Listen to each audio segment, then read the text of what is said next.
சந்திரன் எங்கே இருப்பார் ஆன்மீக ரீதியாக பார்க்கும் பொழுது சந்திரசேகரனாக, அதாவது சிவபெருமானினுடைய அந்த ஜடாமுடியிலே இருப்பார் அல்லவா, அங்கிருந்து தானே இந்த கங்கையும் இணைந்து வருகிறது அப்படிங்கிற மாதிரி நமக்கு புராண கதைகள் சொல்கிறது அல்லவா.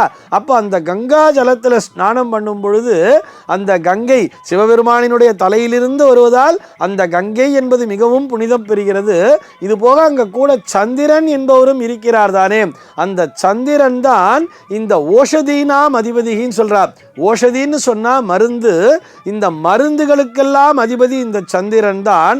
அப்படி அவரோடு சேர்ந்து வருகின்ற, அவருடைய தாக்கத்தினையும் பெற்று வருகின்ற அந்த நதி நீரிலே ஸ்நானம் செய்யும் பொழுது நம்முடைய உடலிலே இருக்கக்கூடிய நோய்கள் அனைத்தும் நீங்குகிறது. நோய்கள் உட்பட, அதாவது நோய்கள் என்பது எப்பொழுது வருகிறது, நாம் செய்த பாவங்களின் விளைவாகத்தானே நோய்கள் என்பதே வருகிறது.